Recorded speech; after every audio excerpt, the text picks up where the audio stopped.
In the bank. For my husband to go out under the rain just to go and check his fish trap to make sure say he catch fish. That is to tell you that this matter don't serious. You. Ndị be anyị nekale na azụ nke nwakale wọ kpam nke nwakale wọ. This is it is massive baby. Anyways, so you guys, you already know what time it is. It is the New Yam time.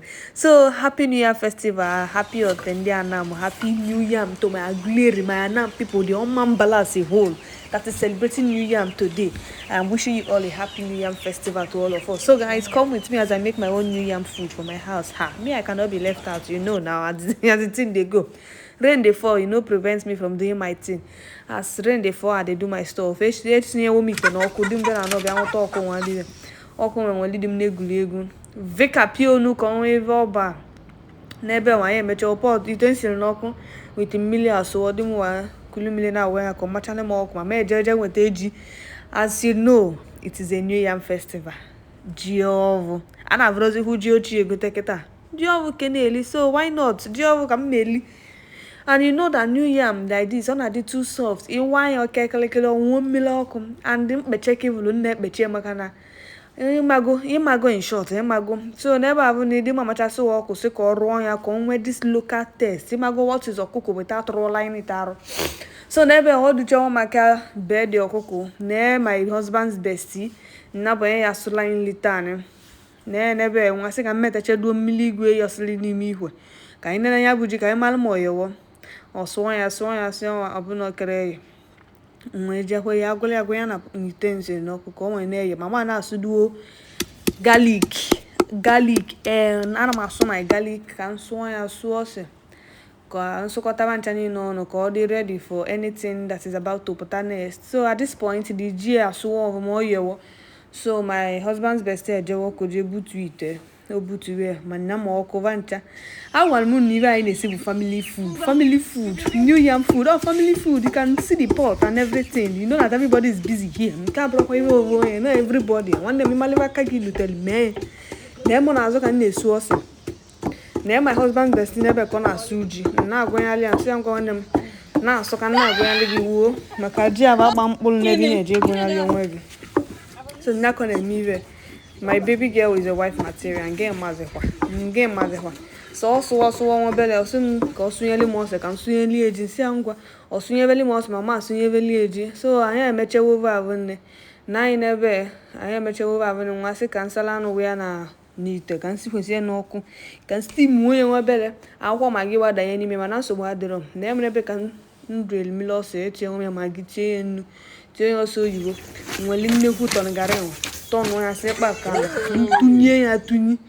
tunye nya kan na mi we di mu na agba oso si mu diko mi lo sa agbakpo ya anya na be na to ma mu na ebe. So etinye wo me itim bia steam bia so obele also ta 1 million naira nwe bulu mili kwaze million na ba so na em na ebe ete wo ma ro ove o mo kide be kwa aro na em na ebe million ma so nwe bulu si azu maka ni si azu wa bulu buri ne nwe bulu na bi izintinyel we rulo se wuru we sie n'enu mekwesi magi mekwesi ose maka di si azu bulu too much ko so ki be banya ni mo ọma ko nwike ye first okay bulu ile mbe ni si azu kan buzo tinye shie nwe kolili obe konye osuva evil ohun na bia osuva before we wele the remaining of the azu bia we ani bia wele tonengari tonu ya na akụkụ maka me nwele ngaji suli chenya bazu tonu ya obele we kwushiti ohu una magive dive anu otaze de wa avun nweje nweta otaze kasa otaze nu manu otaze na so aka mmad oburo mmad niile na-eje n'ukwu otaze o nwere ike ije na nevu nwanne m kete ikpala otaze na ikpachala otaze aba nwụrụ. So eje wo na nevu kpo agbata mo nwa agbata obi asi aka ya motaze aka otuchawo mo ba mputa na no sika nle no ma asu owo nya yo na asu seketa azu kala me nwanna na azim n'ofe imara na amasuze putu n'ofe putu n'ofe otaze na so putu. So guys, as you know, on a so putu food don dey ready small small. Ọ na-ewuzi anyị ewu n'ebe ọ na-ewuzi di m ewu. Ọ na-ewuzi di m ewu. Ndị nwa sị ka ọ kwadowe aka ya first ka onye ọ na-aghọta. Kedu unu na-abụ na chi ya elu ndị na no. Kedu unu na chi ya elu but anyways no problem. Etechela m ụtazị nwanne m etero m ya ngaji. Ndị ekwuchite okwu ọ bịa sụọ before m bịa pụta kịta bịa tọnụọ ya nene ya ọzọ bụ na ọ adịwo mma akpa m ọ dịwo ko hai Ewuchimo. You can come and eat, shao, if you want to eat. If you're hungry, you can come chop after that. And you would do. Bialie, but kiss na master and give you and master Lagos. And then Bialie. So, never could touch all Mazuna and why you do a limb. When the Mazuna know one over one and Liana Coyere and Avalon on a pan. Na panic, I can't never but a Chanime.